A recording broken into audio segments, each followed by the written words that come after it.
नमस्कार, आदाब, सत श्री अकाल। मैं हूं देवेंद्र मिश्रा और आप देख रहे हैं धमतरी का सबसे पसंदीदा न्यूज़ चैनल डीएनए, जिसमें हम रोज़ लेकर आते हैं शहर से जुड़े और आप सभी को प्रभावित करने वाले मुद्दे, करते हैं उनकी एनालिसिस और बताते हैं खबरों के पीछे छिपी सच्चाई को। गहराई से परख होती है हर उस घटना की जो खबरों की भीड़ में आम होकर गुम सी हो जाती है। हम लेकर आते हैं परिचर्चा कार्यक्रम, मीडिया की चौपाल और वार्ड परिक्रमा, जिसमें शहर के प्रतिष्ठित लोग शहर हित की बातें बेबाकी से रखते हैं। बहरहाल, आज हम लेकर आए हैं अपने जिला ब्यूरो की ग्राउंड जीरो से रिपोर्ट। देखिए क्या है आज की ताज़ा तरीन घटना। पूरे देश भर में कारगिल विजय दिवस मनाया गया। वहीं धमतरी में शहीद हुए जवानों को श्रद्धांजलि दी गई। बता दें कि 24 साल पहले कारगिल में भारत के जवानों ने पाकिस्तानी सैनिकों के मंसूबों को धूल चटाई और कारगिल की चोटियों पर तिरंगा लहराया। इसके बाद से ही इस दिन को कारगिल विजय दिवस के रूप में मनाया जाता है। साथ ही कारगिल विजय दिवस देश भर में उन भारतीय नायकों को याद करने के लिए भी मनाया जाता है जिन्होंने देश के लिए अपनी जान गंवा दी। हर साल 26 जुलाई को कारगिल विजय दिवस मनाया जाता है। भारत में 1999 में हुए कारगिल युद्ध में पाकिस्तान पर विजय प्राप्त की थी। बुधवार को अखिल भारतीय पूर्व सैनिक सेवा परिषद जिला धमतरी और कारगिल युद्ध में शामिल सैनिकों के द्वारा कारगिल उद्यान में शहीद स्मारक के कारगिल विजय दिवस उत्साह के साथ मनाया गया। इस दौरान जिले के सभी पूर्व सैनिक एवं नगर के गणमान्य नागरिक उपस्थित रहे। भूमि को नमन करे आकाश को, बलिदानों की पुण्य भूमि पर निर्मित इस इतिहास को और इस इतिहास को हमारे देश के वीरों ने, जाबाजों ने अपने अदम्य वीरता और साहस का परिचय देते हुए अपने रण कौशल से एक बार फिर दुर्गम पहाड़ों के उस 18,000 मीटर की उस ऊंचाइयों को एक बार फिर दुश्मनों को ललकारते हुए उन्हें खदेड़ा और दुश्मनों के नापाक इरादे को एक बार फिर से नष्ट नाबूद करते हुए देश को एक बार फिर शान बढ़ाया। ऐसे वीरों को हम एक बार हृदय से नमन करते हैं और उन्हें हृदय से श्रद्धा सुमन अर्पित करते हैं, जिन्होंने कारगिल के इस क्षेत्र को देश के नाम एक बार फिर किया।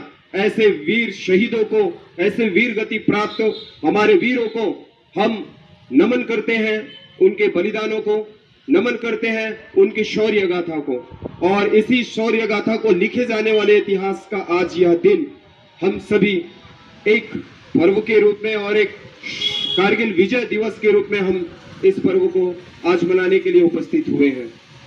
आइए हम सभी इन वीरों को श्रद्धा सुमन अर्पित करें, इन वीरों को हम नमन करें, जिनके बलिदानों के बल पर आज हम सब एक बार फिर गौरवान्वित हुए हैं। और यह ऐतिहासिक दिन हम सभी के लिए परम गौरव का इतिहास है। इस देश की सरहद को कोई छू नहीं सकता, जिस देश की सरहद की निगहबान है आंखें, और ये आंखें हैं तो हम सब यहाँ पर जीवित हैं, श्वास ले रहे हैं। इन्हीं की बदौलत आज हम सभी इस स्वतंत्र भारत में गौरवपूर्ण जीवन हम जी रहे हैं। हमारी स्कूल की संस्कृति रही है शुरू से ही अपनी मातृभूमि, अपने देश के लिए लगाव, ये बच्चों को शुरू से ही उसमें बीज बोया जाता है। वो चीज़ बड़े होते तक और अभी समाज में आके हम जो काम कर रहे हैं तो उसमें हर एक इंसान से और अपने आप खुद से ये भाव रहता है कि हम देश के लिए कुछ करें। हम तो यहाँ अंदर बैठे हैं, परंतु फ्रंट पे आप जैसे सैनिक होते हैं जो वास्तविकता से रूबरू होते हैं। हम तो सिर्फ यहाँ टीवी पे, मीडिया में ये सब चीज़ें देखते हैं, परंतु फ्रंट में आप लोग जो फेस करते हैं उसके लिए देश आपका और पूरा समाज, देश का हर एक व्यक्ति, हर एक बच्चा आपका बहुत बहुत आभार व्यक्त करता है। इसी शब्दों के साथ मैं अपनी वाणी को विराम देता हूँ। जय हिंद, जय भारत, जय जवान, जय किसान। माता की भारत माता की, अमर शहीदों की, अमर शहीदों की।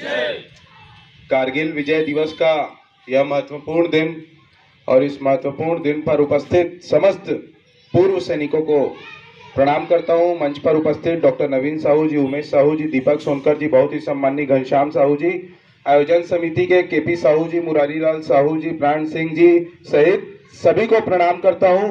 आज का यह ऐतिहासिक दिन है और ये दिन हमारे लिए खास इसलिए भी है कि 3 मई 1999 से लेकर 26 जुलाई 1999 तक हमारे सैनिकों ने जितना लहू बहाया है, आज तक भारत माँ का आंचल उस लहू से लाल है और वो देश के लिए, उस तिरंगे के लिए उन्होंने जो किया है उसको पूरा देश का प्रत्येक नागरिक इस चीज के लिए ऋणी रहेगा। मैं आज के दिन स्वर्गीय अटल बिहारी वाजपेयी जी को भी याद करना चाहूंगा, जिन्होंने पूरी दुनिया को संदेश दिया था कि हम शांति को चाहते हैं, ये दुनिया ने देखा है, लेकिन हम शांति की रक्षा के लिए अपनी शक्ति का भी प्रदर्शन कर सकते हैं। ऐसा कहकर जब उन्होंने देश के सैनिकों का मान बढ़ाया था, उनका साहस बढ़ाया था, मैं उनको प्रणाम करता हूं और इस दिन पर, इस युद्ध में जिन्होंने भी अपने प्राणों की बलिदानी दी है, उन सबको नमन करता हूं, प्रणाम करता हूं। उस माँ को प्रणाम करता हूं जिन्होंने अपने कोख से ऐसे बच्चे को जन्म दिया था, जो तिरंगे के लिए, भारत माँ के सम्मान के लिए अपना सब कुछ न्यौछावर कर देते हैं। मैं एक छोटी सी बात कहूँगा, 1 मिनट से अधिक नहीं लूँगा, मुझे लगता है यहाँ आयु में, उम्र में मैं सबसे छोटा हूँ। मैं कारगिल युद्ध के दौरान एक ऐसा सैनिक था जिसका नाम बहुत ज़्यादा नहीं हुआ इसमें, हर किसी ने विक्रम बत्रा और अनेक लोगों को याद किया, सबको प्रणाम है, लेकिन एक ऐसा सैनिक था जिसने अपने परिवार को एक चिट्ठी लिखी थी। उस चिट्ठी में उसने लिखा था कि युद्ध में लड़ते लड़ते जब टूट जाए मेरी सांस, मुझे लेकर जाना मेरी बूढ़ी माँ के पास। वो कहती थी कि दूल्हा बनेगा, घोड़ी चढ़ेगा, उन्हें बताना, और मुझे घोड़ी में ही लेकर जाना, बैंड बाजा भी बजाना, उन्हें बताना कि बेटा दुल्हन नहीं लाया तो क्या हुआ, बारात तो लेकर आया है।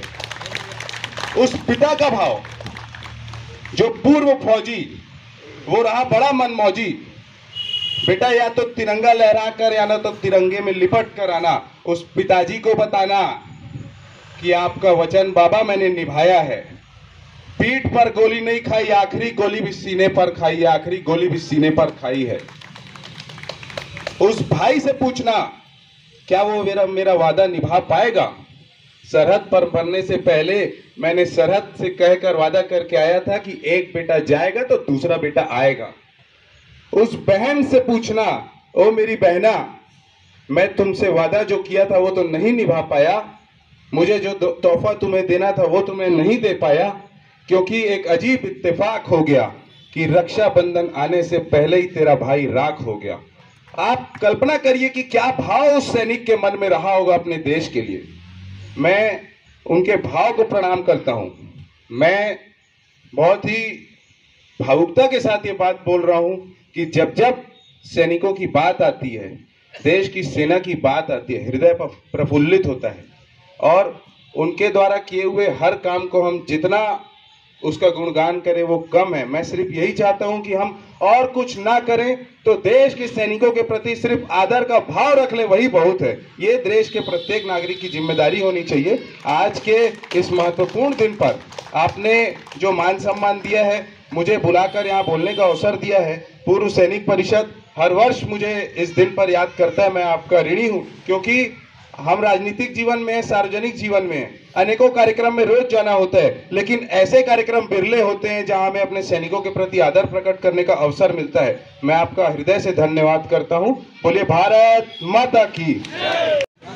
जीवन और मौत से भी ऊंचा राष्ट्र की भक्ति करने वाले हमारे जो सैनिक परिवार हैं, आप सबको मेरा, हमको जागते रहने की जरूरत है कि कब जो है देश के भीतर कौन सी समस्या आ जाए, और हमको लगातार जागते हुए खड़े रहना है। और साथ में हमारे ये सैनिक भाई जो जीवन और मृत्यु से लड़ करके देश के लिए जो खड़ा होते हैं, जय भाई ने बहुत अच्छी बात कही कि आज के दिन हमको ये जानने का जरूरत है कि हमारे सैनिक परिवार के जो जितने भी परिवार हैं, ऐसे जितने भी संस्था हैं, उनके प्रति हमें अपनी भाव पूरी श्रद्धा से सराबोर करने का दिन है। और क्योंकि बारिश हो रही है, आप सबको शुभकामनाओं के साथ मैं संपूर्ण रूप से सैनिक परिवार को नमन करता हूं और इसी नमन के साथ वाणी विराम। हमारे देश के लिए आज एक ऐतिहासिक दिन है। पाकिस्तान के द्वारा जब कारगिल में आक्रमण किया तो हमारे देश की जवान सैनिकों ने मुंह तोड़ जवाब देते हुए इस कारगिल को विजय प्राप्त किया। और आज 26 जुलाई को ऐसे ही मौके पर हमारे पूर्व सैनिक परिषद के द्वारा कारगिल विजय दिवस का आयोजन किया गया। मैं पूरे सेवा परिषद को बहुत बहुत बधाई देता हूँ। आप लोगों के द्वारा बहुत ही अच्छी पहल किया जा रहा है और इसी साथ जितने भी रिटायर होकर सैनिक आते हैं तो आप सब एक यूनिटी के साथ रहते हैं, तो मैं आप सभी को बहुत बहुत बधाई देता हूँ। बरसात हो रहा है, ज़्यादा कुछ बोलने का नहीं है। आज 24वां कारगिल विजय दिवस पूरे भारतवर्ष में मनाया जा रहा है। हमारे अखिल भारतीय पूर्व सैनिक सेवा परिषद जिला धमतरी के द्वारा यह 6वां वर्ष कारगिल विजय दिवस का आयोजन इस कारगिल उद्यान धमतरी में किया गया है। प्रत्येक वर्ष हम पूर्व सैनिक, जिनमें बहुत सारे कारगिल के योद्धा हमारे बीच में हैं, उन योद्धाओं के द्वारा एवं पूर्व सैनिकों के द्वारा कारगिल विजय दिवस का आयोजन करते हैं। इस कारगिल विजय दिवस आयोजन के पीछे हमारे शहीद साथी जिसके साथ रहकर हम लोगों ने कारगिल के युद्ध लड़े, ऐसे शहीद साथियों के शहादत को श्रद्धांजलि देने के लिए 26 जुलाई के दिन कारगिल विजय दिवस का आयोजन करते हैं। क्योंकि 26 जुलाई के दिन ही भारत और पाकिस्तान के बीच में 1999 में छिड़े हुए इस छद्म युद्ध की समाप्ति हुई थी और जिसकी याद में हम प्रत्येक वर्ष पूरे भारतवर्ष में आज के दिन को 26 जुलाई को कारगिल विजय दिवस के रूप में मनाते हैं। जो शामिल हुए थे छत्तीसगढ़ को कारगिल दिवस तो हमारे देश की सेना जिन्होंने लड़ते लड़ते अपने पाँव निछावर कर दिए और अंत में विजय प्राप्त किए, इसी दिन की याद में आज कारगिल विजय दिवस के रूप में मनाते हैं। और धमतरी में जितना भूतपूर्व सैनिक है वो सभी शामिल होते हैं, चाहे वो कोई भी क्षेत्र में शामिल रहा होगा, वो सभी शामिल थे। आज हमें उस सबका पता चलता है जब हम यहाँ पे एकत्रित होकर इस पर्व को मना रहे हैं, आज सरदार पर्व को। मेरा नाम अश्वनी पाटकर है। बताएंगे कारगिल जो युद्ध हुआ था उसमें क्या क्या हुआ था? आप स्वयं वहाँ मौजूद थे? जी, वहाँ हमारे स्वयं मौजूद था और टोलो लिंक का जो चढ़ाई था 16,000 फीट पे, उसमें स्टेप बिहाइंड पार्टी पे मैं प्रेजेंट था। वहाँ पे स्टेप बिहाइंड पार्टी मतलब कि वहाँ पर आधा पार्टी वापस आना और आधा पार्टी वहाँ पर हाइड आउट के में छुप के रहना। तो वहाँ पर हमारे पास खाने का सामान ख़त्म हो चुका था, ऊपर से आरटी सीलिंग आ रहा था, आरटी सीलिंग आ रहा था, खाने का सामान ख़त्म, हमारे पास राशन नहीं है। तो हाइड आउट हमको मिला, जिस हाइड आउट में उनका जो राशन वगैरह था तो उसमें क्या है, चूहा वगैरह थे, उसको खा रहे थे। हमने देखा कि चूहा खा रहे तो नहीं मर रहे, ऐसे जनरली क्या है हाइड आउट में जहर मिला देते जब वो लोग भागते हैं छोड़ के, ताकि जो आए तो ख़त्म हो जाए। तो जब चूहा नहीं मरा तो हम लोग क्या किए, उसको खाए और कम था क्योंकि राशन। तो हमारे साथ नागा बटालियन के कुछ लोग थे, तो वो लोग क्या किए, फिर चूहा को ही मार के खाना शुरू कर दिए क्योंकि खाना ख़त्म हो चुका। चूहा का फ्राई करना, ठंडी बहुत ज़्यादा था, तो चूहा को भी खा के हाइड आउट के अंदर रह के अपना सर्वाइव किए। और जब तक रीएनफोर्समेंट टीम नहीं आता तब तक अपनी सर्वाइव करके वहाँ पर पोजीशन बना के पोस्ट को कैप्चर किए। तो ये सब वहाँ पर हुआ, सब कैजुअल्टी भी हुआ उसमें, और छुप के सर्वोलेंस भी दिए। आधा बल नीचे था। कितने टीम? लगभग घातक टीम में था सर हम लोग, 1-19 का होता है घातक में। तो घातक टीम में क्या है, आधा पार्टी वहाँ छुपे थे। लगभग कितने लोग? लगभग 19 लोग। अच्छा। तो 19 लोग, उनका संख्या ज़्यादा था, तो वहाँ से रीइंफोर्समेंट आते तक टाइम लग जाता है क्योंकि आरटी सीलिंग के कारण आ नहीं पा रहा था। 16,000 फीट हाइट चढ़ना भी मुश्किल होता है। तो खाना खत्म हो गया तो कितने दिन भूखे रहे आप लोग? लगभग मान के चलो कि 3-4 दिन भूखे रहे सर वहाँ पर। हमारे खाना का फिर हाइड आउट मिला, तो हाइड आउट में उनका खाना था, तो उनके खाना को हम लोग, जब चूहा वहाँ पर और कौवा जो है ना, कौवा मंडरा रहा था, तो पता चला यहाँ पर कौवा है तो हाइड आउट हो सकता है, कौवा ऐसे तो रहता नहीं। तो कौवा को देख के हम वहाँ गए तो हाइड आउट था, उसमें जब सर्च किए तो राशन मिला। तो राशन भी ज़्यादा दिन तक नहीं चल पाया, मुश्किल से 10-12 दिन का राशन था। कारगिल का जो माहौल था सर पूरा हिल स्टेशन था और पहले से लोकेशन छोड़ने के बोल दिया था, तो फिर हाइट पोस्ट पे वो लोग गन अपना तोप और बंकर बना रखे थे, तो उस जगह को कैप्चर करने में बहुत दिक्कत था। ऊपर से वो पत्थर फेंक के मारे तो हमारे को कैजुअल्टी था, वो दूर से देख लेते थे, तो वहाँ पर बिल्कुल छुपना था और रात में ही सफर तय करना था वहाँ पे। तो ऐसे करके पोजीशन करके हम लोग जो है आगे बढ़ते गए धीरे धीरे। रीइंफोर्समेंट आने के बाद कवर फायरिंग दिया, फिर आगे बढ़ते गए। तो उसमें हमारे कैजुअलिटी हुआ 13 जैकलाई के, 13 जैकलाई, घातक, ग्रेनेडियर, अलग अलग रेजिमेंट के उसमें कुछ बंदे थे। उसका घातक टीम वहाँ पर आगे बढ़ते गए। ये पल कैसा रहा आप लोगों के लिए? ये पल तो सर एक्चुअली अब देशभक्ति का जो जज्बा है वो वास्तव में सम्मान, देश के नागरिक और सम्मान एक सोच है कि यदि मैं यहाँ पर पैसा कमाने की सोच है सिविल में, लेकिन वहाँ पर हमारा सोच नेशन फर्स्ट है और वहाँ पर ये सिखलाई दिया जाता है माँ और बहन की रक्षा करने के लिए पैसा देने की ज़रूरत, इंडियन गवर्नमेंट बीवी बच्चों को जो पेट पालने के लिए पैसे मिल रहा है वो बहुत है, ये सोच होता है। और जज्बा जो उत्पन्न होता है देशभक्ति का, वो जज्बा उत्पन्न होता है यहाँ के आम नागरिक के सम्मान, जिसे खिलने वाला बच्चा फौज में जाने से होता है कि सम्मान को देख के। एक IAS नहीं बनना चाहता क्योंकि बच्चा सम्मान का भूखा है, हर कोई पैसे का भूखा नहीं है। तो छत्तीसगढ़ से सर उस टाइम मेरे साथ में 2 लोग थे, एक लक्ष्मी नारायण सोनकर था, एक मैं था वहाँ पे उस लोकेशन में ऑन स्पॉट पे। तो हम दोनों सही सलामत थे। हमारे साथ महार रेजिमेंट के भी थे जिनको गोली लगा हुआ था, जो आँख से अभी मतलब बुलेट लगा हुआ, अंधा भी है वो, तो उसको सम्मान दिया जाता है कारगिल पे। कारगिल युद्ध जब आप लोग जीत के आए कैसा लगा आपको? सर एक बहुत ही मतलब अपने आप में गर्व महसूस हुआ कि हमने कारगिल में ऐसे मिशन को पार्टिसिपेट किया। मिशन तो बहुत है बट ये जो मिशन था देश के लिए एक तरह से वार था। हर एक फौजी चाहता है कि मुझे वार में लड़ाई करने का मौका मिले। विदेश में तो मतलब संयुक्त राष्ट्र संघ ने इसको ऑपरेशन दिखाया गया बट यहाँ पर वार घोषित किया। तो वार में सम्मिलित होना एक फौजी के लिए गर्व की बात है। हम लड़ने के लिए ही जाते हैं, तो बहुत ही मतलब गर्व का अनुभूति हुआ कि जिस काम के लिए पैदा हो काम करने का मौका मिला। तो ये था शहर में घटने वाली खबरों का सार।